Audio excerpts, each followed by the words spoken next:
Han pasado muchos años, pero probablemente todavía es visible la huella que, según el testimonio de muchas personas, dejó un ovni sobre un cerro en las serranías de Córdoba, en Argentina, el Cerro del Pajarillo. Una huella que, como verán después en el documental, tenía y probablemente sigue teniendo unas extrañas características. Sin embargo, pese a su interés, la huella del Cerro del Pajarillo es apenas el prólogo, la introducción para un tema mucho más complejo y desconcertante, el que concierne a un cerro, a un monte de esos que se consideraban ya sagrados o mágicos desde época precolombina, el monte o el cerro de Uritorco. Un monte por el que entran y salen esferas luminosas de diferentes colores, a parecer como si fueran inmateriales, un monte que es recorrido por seres medio humanos, medio espirituales, que muchos afirman haber visto, un monte, en fin, por el que se puede acceder a través de una cueva a una ciudad, la ciudad de Erx, a caballo entre esta y otra dimensión. Un lugar, según dicen, privilegiado, al que solo pueden acceder los iniciados. Estamos hablando, por tanto, de uno de esos cerros mágicos, extraños que hay repartidos por el mundo, de uno de esos lugares de poder en los que suceden fenómenos extraordinarios y donde también resulta fácil alucinar, o si quieren ustedes, alcanzar estados alterados de conciencia. Estuvimos allí, recogimos multitud de testimonios, algunos francamente interesantes. Incluso montamos un campamento a los pies del cerro por si nuestras cámaras tenían la oportunidad de filmar alguna de esas extrañas luces. Y después nos fuimos a Buenos Aires, porque allí, en una casa de un barrio de las afueras, de un barrio residencial, estaba, y supongo que seguirá estando, otra pieza fundamental vinculada al misterio de Uritorco. Un bastón de mando, el Simiwinki, un bastón de mando labrado en basalto, ya verán ustedes su extraordinaria factura, que según la leyenda será empuñado por aquel que cambiará el destino del mundo. Un bastón de mando que, según los rumores, buscó el propio Hitler. Pero en fin, eso es algo que ustedes decidirán cuando vean este documental. Pero sí quisiera aprovechar esta introducción para recordar a un gran amigo de aquella parte de Argentina, sin cuya ayuda habría sido imposible realizar este documental. Uno de esos investigadores locales que llevan muchos años trabajando, acumulando datos, muchas veces a costa de su propio bolsillo, y que merece nuestro reconocimiento. Me refiero a Jorge Suárez. Y sin más, les sugiero que nos acompañen al equipo de En Busca del Misterio a visitar Uritorco.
Pensé que en un momento determinado estaba soñando, porque eso me parecía imposible, pero de pronto reaccioné y el objeto se había detenido a unos 1000 metros del lugar, yo me dirijo hacia el objeto muy bien definido en su forma, un plato de los tipos convencionales, con una definición bien clara, el perfil bien claro, tenía un perfil bien ¿cómo se llama? Definido, ¿no?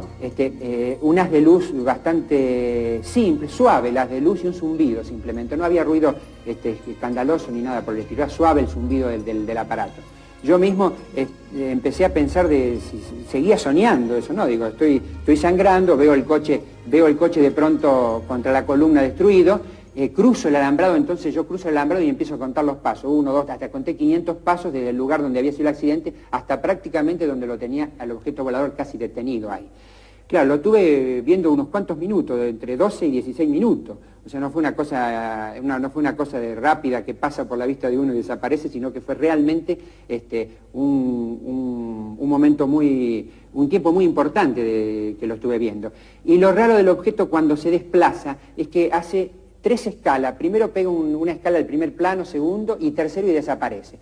Un objeto realmente de 60, 70 metros de diámetro. Yo piloteo aviones, conozco más o menos lo que es el tema, no soy un neófito en la materia, tampoco soy un especialista ni nada por el estilo, pero eso realmente me asombró, quedé realmente, no sé, fue una experiencia para mí. Considerado aisladamente, el caso de Walter Koch, el intendente de Capilla del Monte, sería uno más dentro de la amplia casuística del fenómeno OVNI. Sin embargo, es solo uno de los muchos fenómenos extraños que se acumulan en esta parte de Argentina. Una zona de sierra en la que lo insólito se ha transformado en algo habitual. Pese a todo lo que aquí sucede, probablemente habría pasado desapercibido, no habría trascendido el ámbito de lo local, si no hubiera sido por la aparición de un ovni espectacular en enero de 1986 que atrajo la atención de los medios de comunicación. ¿Qué pasó? Que sentíamos un ruido nada más. Sentíamos el ruido, lo levantamos a ver qué era. Cuando lo fuimos a la pieza mía, estaba toda iluminada, pero nosotros no vimos, yo no vi más que el dilumbre. ¿Por dónde pasó la luz? Entonces estaba la casa llena de luz. Yo no quería ni mirarla la luz. Soy miedolenta. Señora, ¿qué sucedió con el árbol? Es que el árbol se deshojó todo. Se deshojó y en tiempo de verano quedó sin una hoja. Todo se cayó al suelo. ¿Hacía ruido la nave? Claro, como en los días que hace ruido, un ruido bárbaro. Hace ruido como si fuese un avión. Aquel ovni de enorme tamaño dejó, como testimonio de su paso, una huella sobre uno de los cerros cercanos a la casa, el que llaman del Pajarillo. La huella casi ha desaparecido con el tiempo, pero en estas fotografías de entonces se aprecia claramente la marca que quedó sobre el suelo. Tenía una forma elíptica de 115 metros de largo y 56 de ancha. Posiblemente uno de esos focos de luz que con frecuencia salen del ovni a tierra sin dispersarse y que los testigos suelen describir como luz sólida y que en este caso, por la inclinación del terreno, no resultó circular, como es lo habitual, sino elíptica.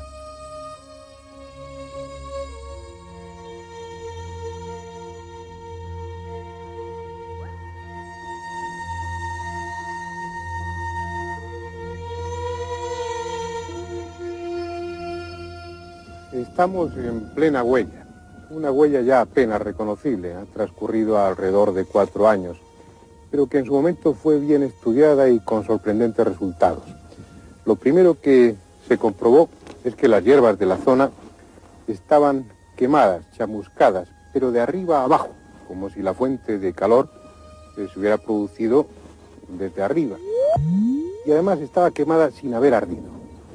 También se encontraron con que los animales que había en aquel momento dentro de la huella estaban obviamente muertos. Pequeños batracios, algún pájaro, los insectos, pero estaban secos, deshidratados, como si la radiación, el calor, el fenómeno que se produjo en aquel instante hubiera evaporado súbitamente todos los líquidos de sus tejidos. Al cabo de unas pocas semanas, la hierba, el pasto, volvió a salir en la huella y creció fuerte y pujante. Sin embargo, el ganado de esta zona no quería comerlo, bordeaba la huella y no entraba a comer ese aparentemente apetitoso pasto. Pero después, alrededor de un año después, hubo un incendio en este cerro, un incendio por causas naturales. Y lo curioso, lo extraordinario, es que todo el pasto del cerro ardió, excepto el pasto que estaba dentro de la huella y que era teóricamente tan combustible como el resto.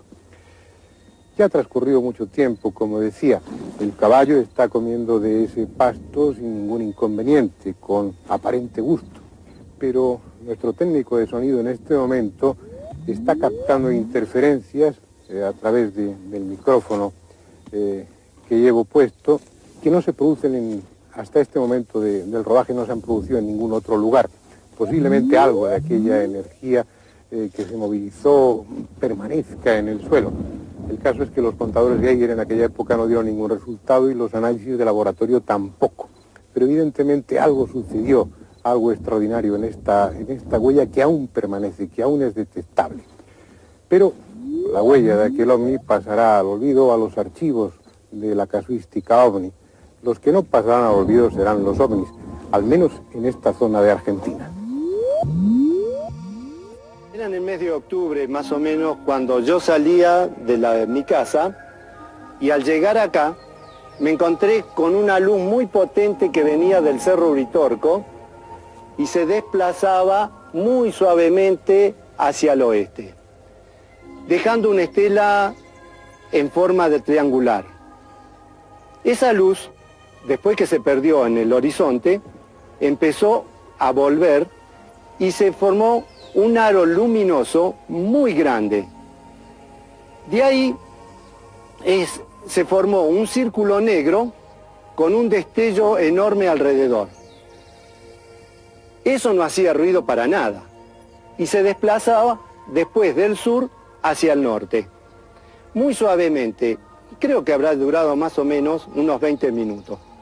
Veníamos viajando desde el Zapato hacia el centro de Capilla del Monte. Y él, mirando una luz que se ve casi a diario, de esas luces extraordinarias que se ven, él miró para atrás y vio una luz que alumbraba hacia abajo. Dos luces había. Y luego empezó a formarse una luz en el centro, que fue agrandándose. Entonces nos volvimos a casa para mirarlo con el prismático. Ya la luz se había agrandado y en el centro se había puesto oscura, de color oscuro. Estaba tan grande como la luna. En la noche del 22 de enero de 1988, en el Monte Overo, que está en el fondo, se produjo un avistamiento de lo que se puede calificar como de ovni, ya que en una secuencia de casi 3 horas se presentó una luz muy blanca, lechosa, del cual se desprendía una luz roja en forma vertical, y luego se producía una serie de luces, de destellos de distintos colores, que giraban como un carrusel. 3 o 4 veces fue lo que avistamos con mi familia esta circunstancia tan especial, y al otro día, al venir a este mismo lugar que habíamos marcado, nos encontramos con una huella de aproximadamente 40 metros de circunferencia. Hay muchos testigos de los ovnis en esta zona, aunque no todos estén dispuestos a hablar. Tampoco importa demasiado, no se trata de hacer de este programa una especie de encuesta. Y sí interesa hacer relación a otro fenómeno importante que tiene el Cerro de Uritorco como epicentro. Me refiero a unas luces, a unas esferas luminosas que muchos han visto, que salen de una punta de un cerro y van a otro, que recorren las quebradas, que a veces se introducen en las laderas de los montes como si se desmaterializaran. Unos las relacionan con el fenómeno ovni, otros piensan que son entidades espirituales, bolas de energía animadas de inteligencia y que van y vienen de una a otra dimensión. En cualquier caso, se trata de algo que está fuera de la física conocida. Salimos afuera porque ahí vimos un gran resplandor, que era una nave de los extraterrestres que daba vuelta al patio. Me ocurría que después se fue para el lado del Cerro Uritorco y ahí había un campamento, a los cuales lo vieron igual que nosotros también. Tenía forma de un sombrero mexicano grande. Y después, porque ahí en el Uritorco se dice que está la base de ellos, donde van a cargar energía. Bueno, yo una vez trabajando como policía, en compañía de un cabo que en este momento no está más acá, salimos con el móvil de patrulla. Al llegar a la Plaza San Martín, prendimos la baliza porque vimos una luz roja en el cerro. Prendimos la baliza y la luz se acercó un poco más y se puso entre color amarillento el rojo.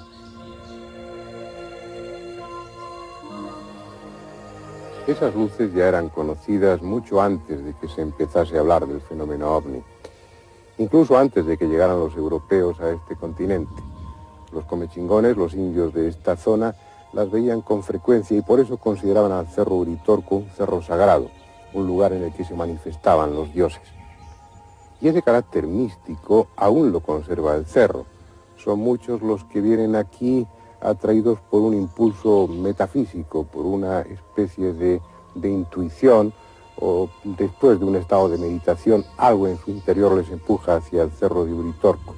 Vienen buscando el contacto con unos seres especiales, de elevada espiritualidad, tal vez extraterrestres, según algunos, que llegan al cerro atravesando una puerta que separa esta dimensión de la otra.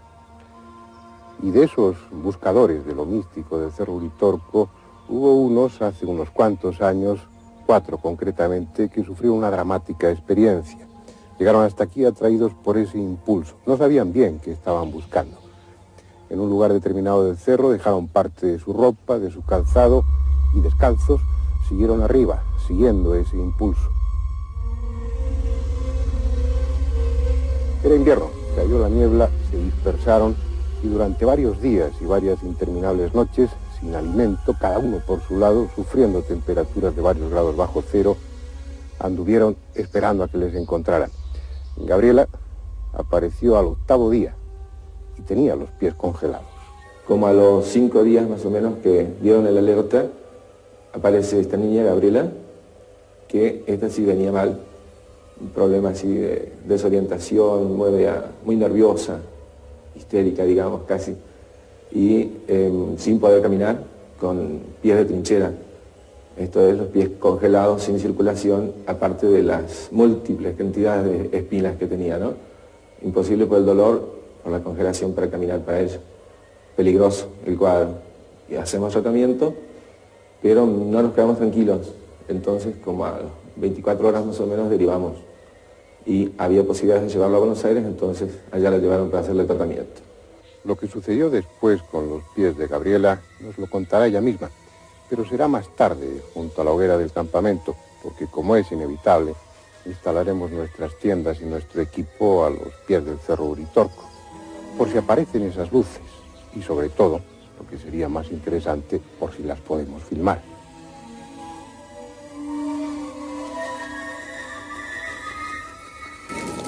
Gabriela, ¿qué fue lo que pasó con tus pies?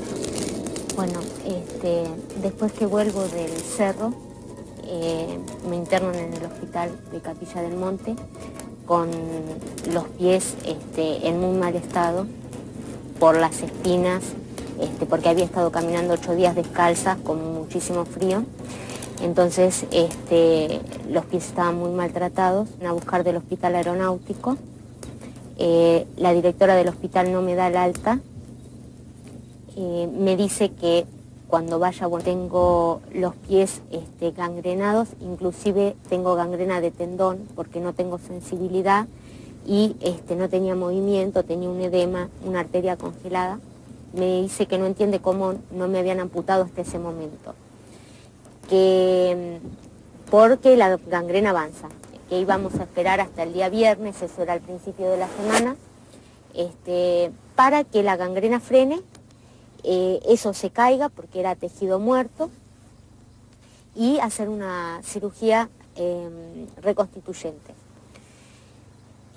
Cuando llega el día viernes, las expectativas eran de que se frene la gangrena únicamente, pero cuando llegó el viernes esa gangrena se había caído como si fuera una piel cuando está tostada y se cae, pero debajo los pies se habían reconstituido, el edema había desaparecido por la arteria volvía a circular sangre, empezaban a crecer las uñas, un lunar que se me había arrancado por todo el problema de los pies volvió a aparecer y el médico se sorprendió muchísimo porque, bueno, eso no es lo que debe pasar, ¿no es cierto? Y, bueno, a partir de ahí, después siguieron una mejoría y hoy por hoy tengo los pies en perfecto estado. En un momento determinado la decisión era la de amputarte los pies, ¿no? Inclusive yo en ese momento le pregunté al médico si iba a poder caminar y me dijo que sí, que si paraba la gangrena, con una cirugía reparadora, aunque cayeran los dedos, que iba a poder caminar. Yo dije, bueno, mientras pueda caminar, no quiero usar sandalias. ¿Y el traumatólogo qué comentario hizo sobre esa curación? El tema es que me dijo que, bueno, era prácticamente imposible que se regeneraran porque eso era tejido muerto. Entonces,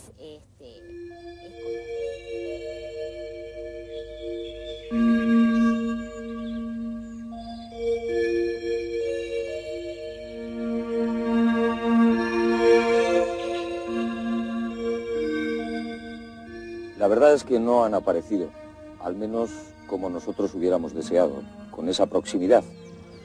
Esta noche no ha habido luces extrañas, por lo menos en esta ladera suroeste del Cerro del Uritorco. Sin embargo, en honor a la verdad, tenemos que decir que hemos sido testigos del sobrevuelo de un objeto plateado, silencioso, que ha cruzado prácticamente nuestro campamento a una gran velocidad. Precisamente esa rapidez, esa velocidad nos ha hecho imposible filmarlo. Quizás la culpa ha sido también nuestra, porque con nuestros equipos, con nuestras cámaras, con nuestros hombres, aunque estaban deseosos de visualizar esas luces, hemos roto la magia, hemos roto el encanto que seguramente, que sin duda, tiene el Uritorco. Pero no importa, vamos a proseguir la aventura, vamos a seguir a la búsqueda de esa cueva que, según dicen, es la puerta o la entrada a un lugar, a un mundo que solamente los iniciados conocen y que, al parecer, sirve para que estas personas, estos elegidos, se pongan en contacto con esos seres absolutamente mágicos y que no están al alcance de los hombres comunes.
No tiene nada de extraordinario, ni siquiera como cueva es espectacular, pero lo que importa no está a la vista.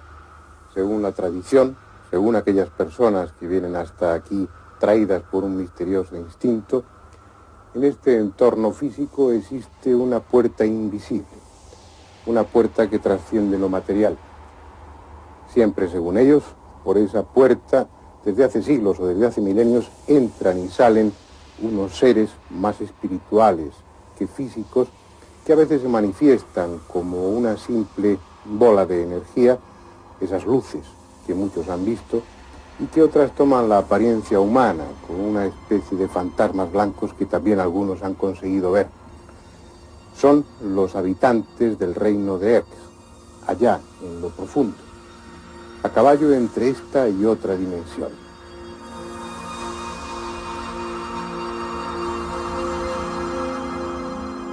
Absurdo, lo es desde nuestra perspectiva racional, pero los místicos y aquellos que se mueven en otro nivel de conciencia afirman que tal ciudad y tales seres existen.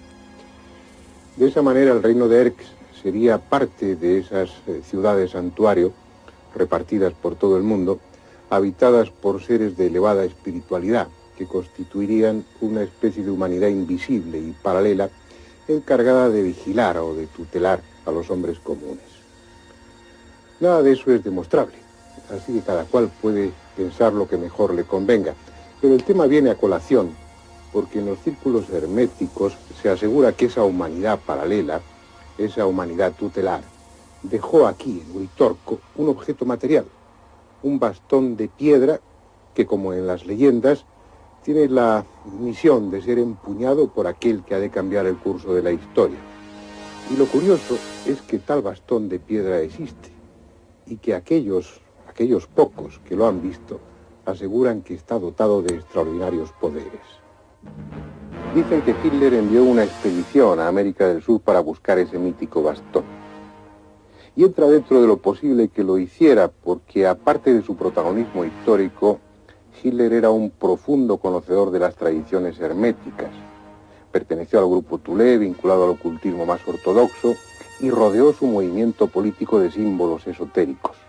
Es probable que supiese de la existencia del bastón de piedra, de su presunto poder, y enviase una expedición en su busca. Al fin y al cabo encargó a sus adeptos misiones más absurdas que esta. Si fue así, la misión fue un fracaso y Hitler no llegó a poseer ese bastón de mando que supuestamente depositó esa humanidad superior aquí, en el cerro de Uritorco. Pero es posible que nosotros tengamos más suerte y sí lleguemos hasta ese bastón. Con ese fin tenemos una cita en Buenos Aires. En un barrio residencial de la ciudad, lejos de las anchas y populosas avenidas bonaerenses, nos esperaba el profesor Guillermo Alfredo Terrera, abogado, antropólogo, sociólogo y uno de los personajes más curiosos de la intelectualidad argentina. Profesor universitario, investigador de los más variados temas y autor de numerosos libros sobre política, historia, sociología, costumbrismo y ocultismo. Un tema que como buen masón ha ocupado gran parte de su vida. Por cierto, profesor, ¿quién hizo el bastón entonces y por qué? Claro, el bastón, dice la mitología, eso no lo dice Guillermo Terrera, eso lo dice la mitología y yo lo explicito. Esto es como hablar de Jason y del vellocinio de oro.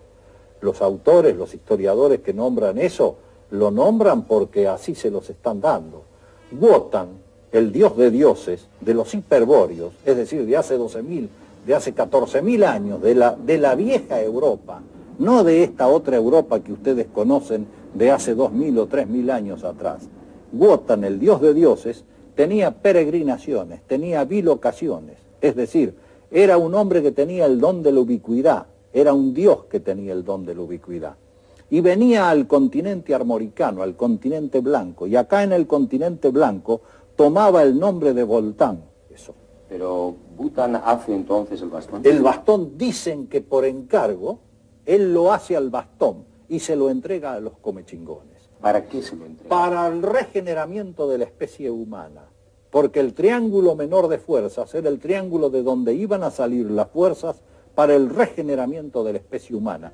¿Se da cuenta? Ahí precisamente, profesor, fue donde lo encontraron, en ese lugar, en esa sierra. No, lo encontraron un poco más arriba, en el Uritorco, al bastón. Claro, y el que lo encuentra ahí, en el Uritorco, al bastón. Es decir, lo encuentran para el lado de la cumbre, no para el lado, digamos así, de lo que es el Cerro Pajarito ahora, o de lo que es Cruz del Eje, vamos a decir así, o lo que es Charbonnier, si no lo encuentran para el otro lado, porque es un cerro muy grande, el Cerro Uritorco, debe ser un cerro que tiene de donde empieza a donde termina, aproximadamente 15, 16 kilómetros de extensión.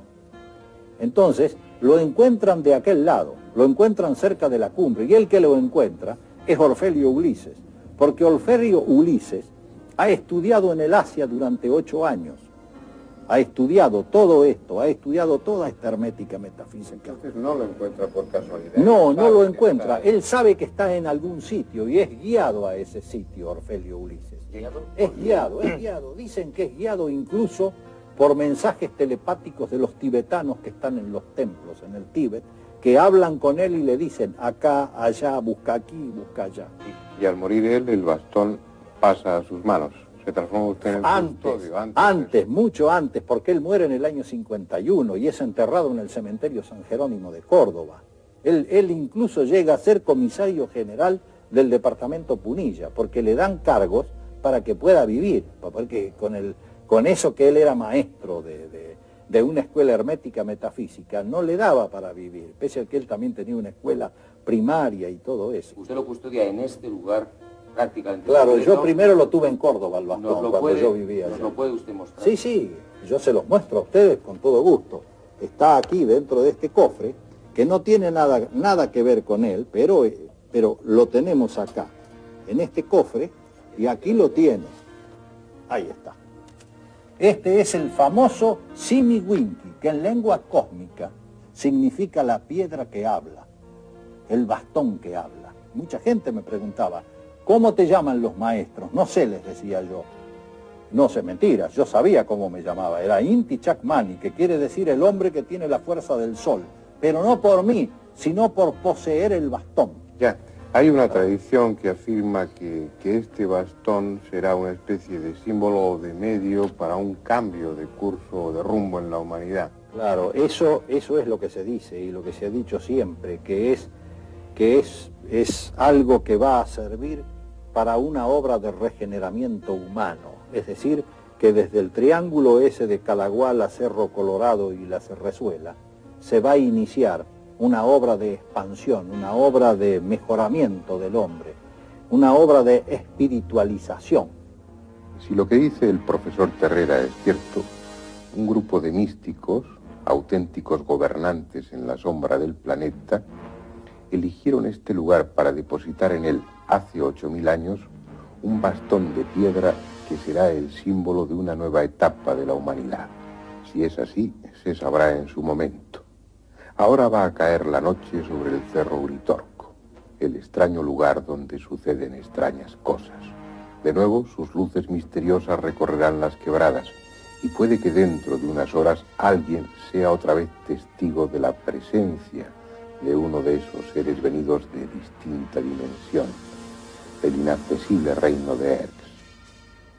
En cualquier caso, este cerro lleno de leyendas y escenario de acontecimientos inexplicables es un lugar especial. Uno de esos lugares del planeta donde aún habita el misterio.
Pensé que en un momento determinado estaba soñando, porque eso me parecía imposible, pero de pronto reaccioné y el objeto se había detenido a unos 1000 metros del lugar. Yo me dirijo hacia el objeto muy bien definido en su forma, un plato de los tipos convencionales, con una definición bien clara, el perfil bien claro, tenía un perfil bien ¿cómo se llama? Definido.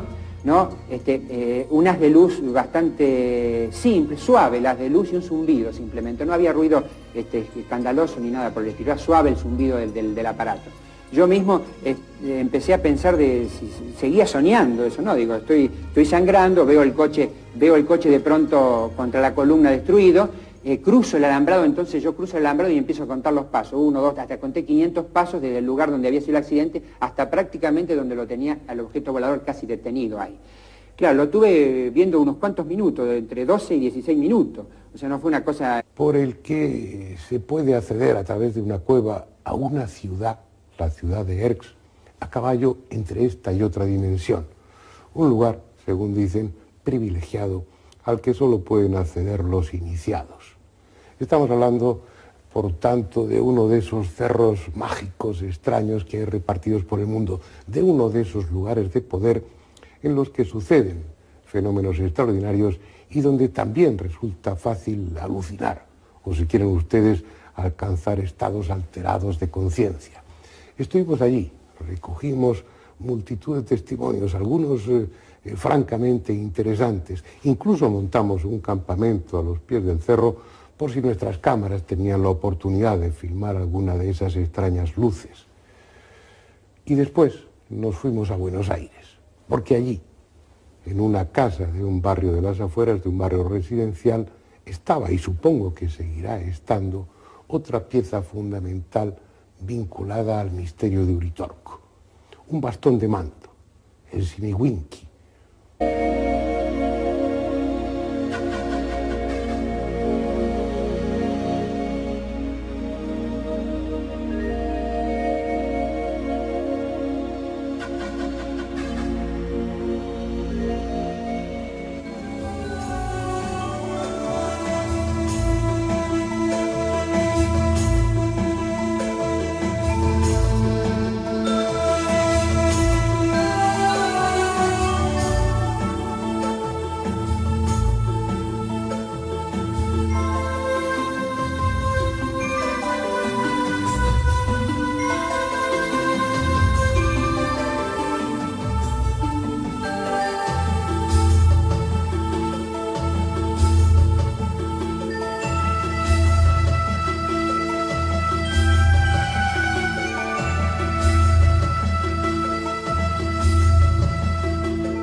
Bastón de mando labrado en basalto, ya verán ustedes su extraordinaria factura, que según la leyenda será empuñado por aquel que cambiará el destino del mundo. Un bastón de mando que, según los rumores, buscó el propio Hitler. Pero en fin, eso es algo que ustedes decidirán cuando vean este documental. Pero sí quisiera aprovechar esta introducción para recordar a un gran amigo de aquella parte de Argentina, sin cuya ayuda habría sido imposible realizar este documental. Uno de esos investigadores locales que llevan muchos años trabajando, acumulando datos, muchas veces a costa de su propio bolsillo, y que merece nuestro reconocimiento. Me refiero a Jorge Suárez. Y sin más, les sugiero que nos acompañen al equipo de En Busca del Misterio a visitar Uritorco.